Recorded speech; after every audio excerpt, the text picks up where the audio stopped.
Hello dear children, welcome to Kids Area Online. നാളെ integration exam ആണല്ലേ? പഠിച്ചായിരുന്നോ? പഠിച്ചുകൊണ്ടേയിരിക്കുകയാണ്. Okay, അപ്പോൾ നമുക്ക് ഇമ്പോർട്ടൻറ്റ് ക്വസ്റ്റ്യൻസ് ഒക്കെ ഒന്ന് നോക്കിയാലോ? അതിനു മുൻപ് 1ാം ക്ലാസ് മുതൽ 7ാം ക്ലാസ് വരെ പഠിക്കുന്ന കുട്ടികൾക്ക് കിഡ്സ് ഏരിയ ഓൺലൈൻ ട്യൂഷൻ നൽകുന്നുണ്ട്. LKG UKG ക്ലാസ്സസ് നൽകുന്നുണ്ട്.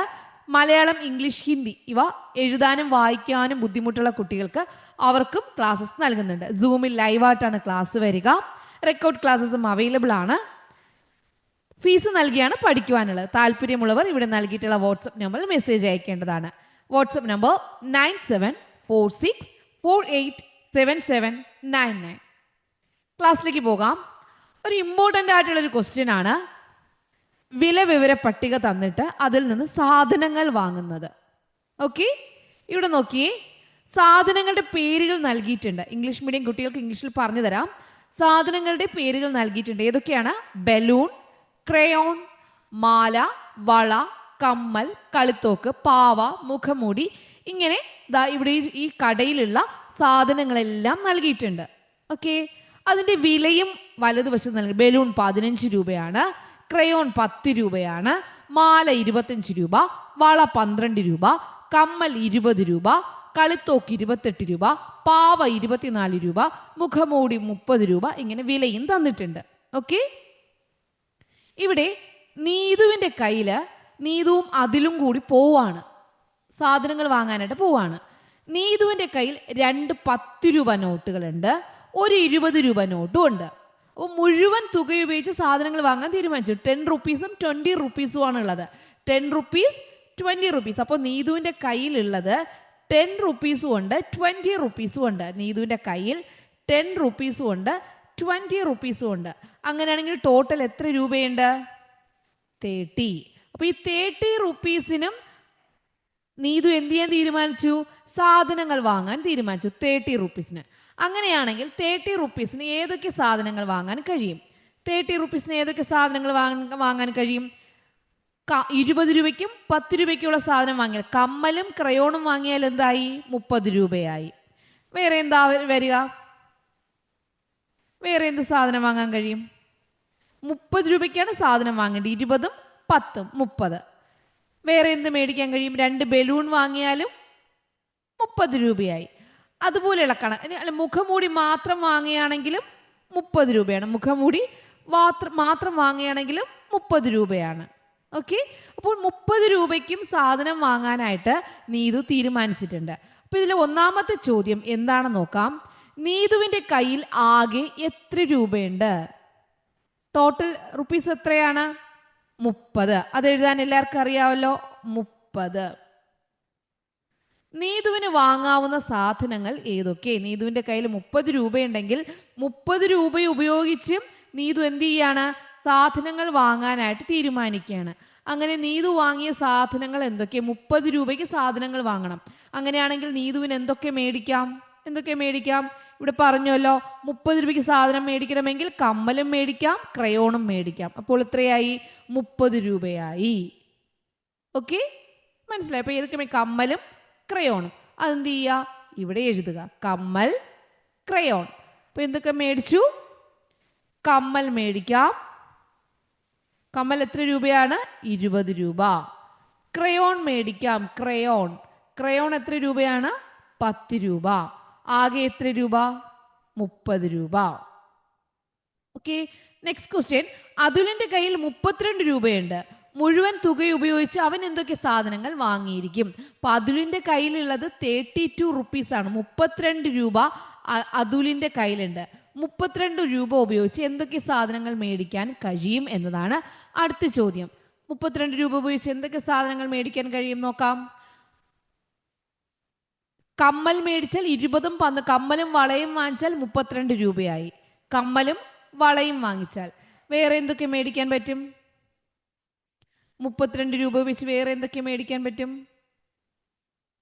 കമ്മൽ വാങ്ങാം, വള വാങ്ങാം. വേറെ എന്തെങ്കിലും സാധനങ്ങൾ മേടിക്കാൻ കഴിയുമോ 32 രൂപ ഉപയോഗിച്ചിട്ട്? ഇല്ല. ഓക്കെ, ഇതുപോലെ ചെയ്യുന്ന കണക്കുകളാണ് എന്ത് പറയുന്നേ?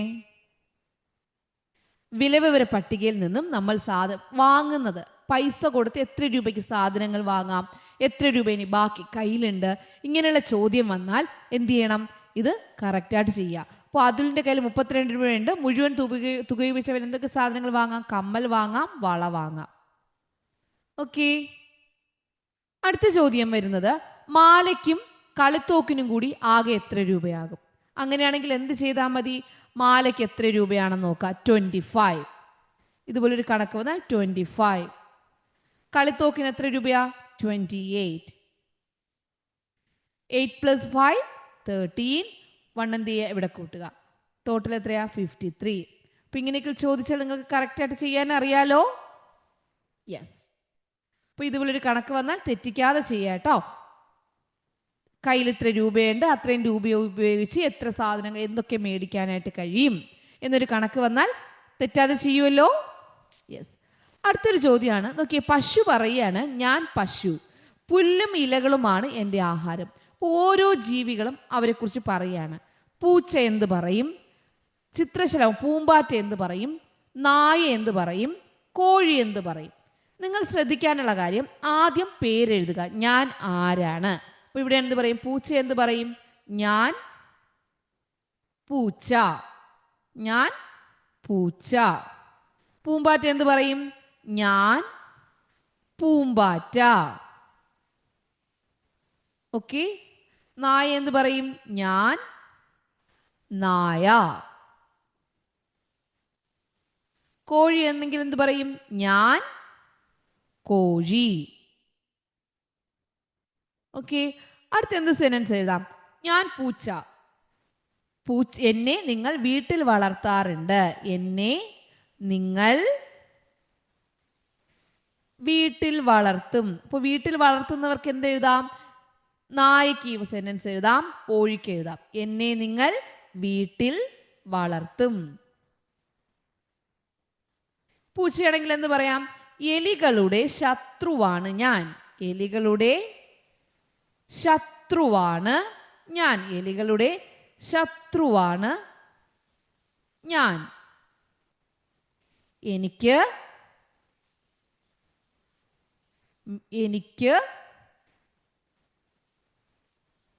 എനിക്ക് എന്ത് കഴിക്കാനാണ് ഇഷ്ടം? മീനും പാലും വളരെ ഇഷ്ടമാണ്. ഞാൻ പൂച്ച, എന്നെ നിങ്ങൾ വീട്ടിൽ വളർത്തുന്നത്. ഞാൻ എവിടെയാണ് താമസിക്കുന്നത്? വീട്ടിലാണ് താമസിക്കുന്നത്. എലികളുടെ ശത്രുവാണ് ഞാൻ. പ്രത്യേകത എന്താ? എലികളുടെ ശത്രുവാണ് പൂച്ച. എനിക്ക് മീനും പാലും വളരെ ഇഷ്ടമാണ്. കഴിക്കുന്ന ആഹാരം എന്താണെന്ന് എഴുതുക. പൂച്ചയെ കുറിച്ച് എഴുതിയത് മനസ്സിലായല്ലോ? ഞാൻ പൂമ്പാറ്റ. പൂവുകളിൽ നിന്നും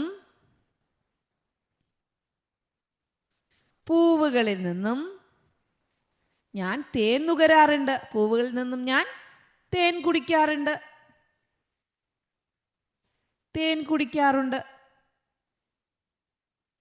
ഇനി എങ്ങനെയാണ് പൂമ്പാറ്റ ഉണ്ടാവുക?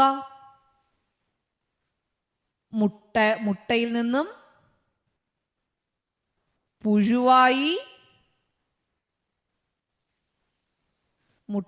പുഴുവായി മാറി, എന്നിട്ടോ പ്യൂപ്പയായി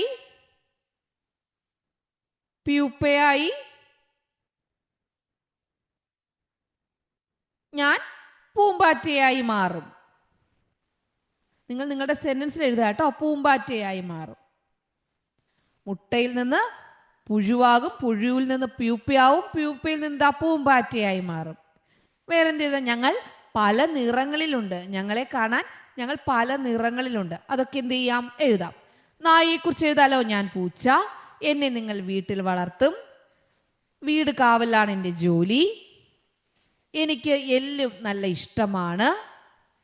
ഇതൊക്കെ നായ്ക്ക് എഴുതാം. കോഴിക്ക് എന്തെഴുതും? ഞാൻ കോഴി.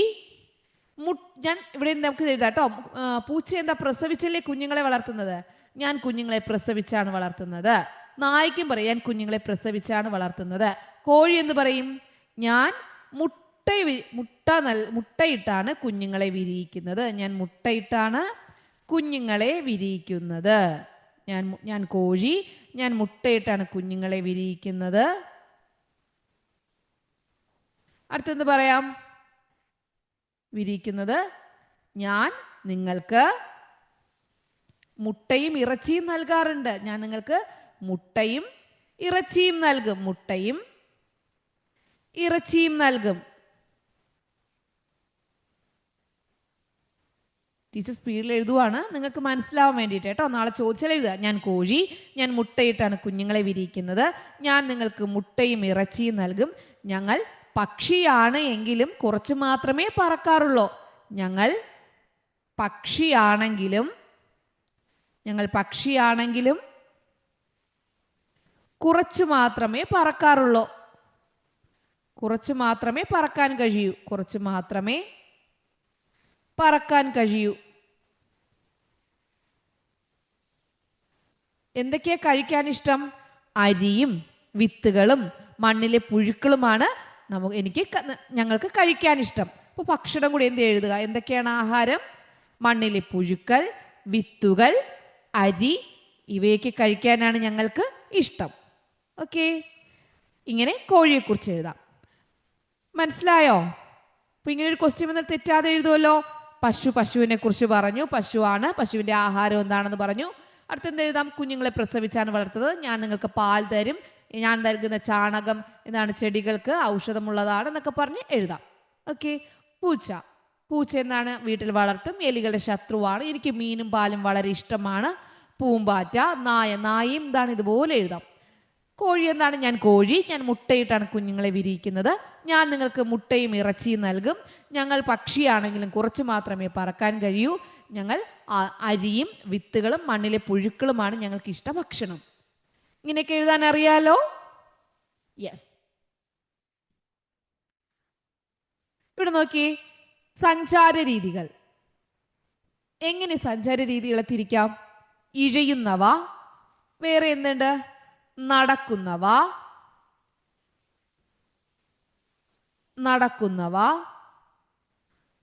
പറക്കുന്നവ.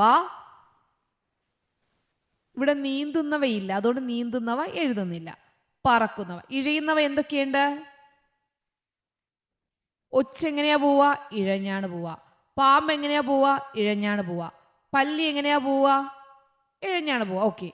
പറക്കുന്നവ എന്തൊക്കെയുണ്ട്? തത്ത, കാക്ക, പൂമ്പാറ്റ.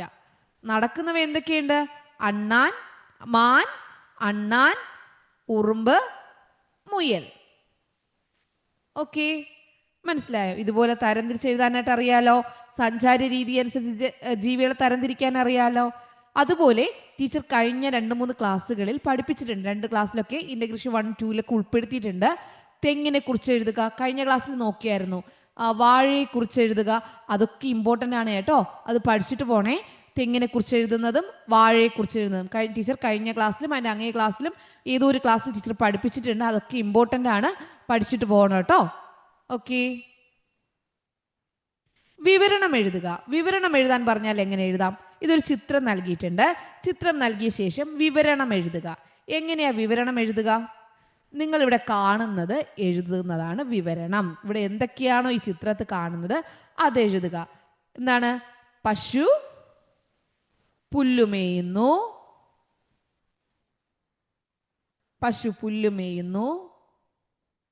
താറാവുകൾ നീന്തുന്നു,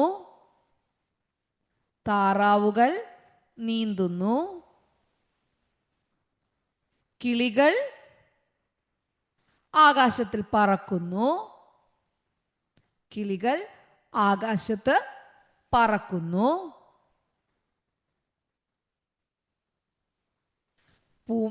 പൂമ്പാറ്റകൾ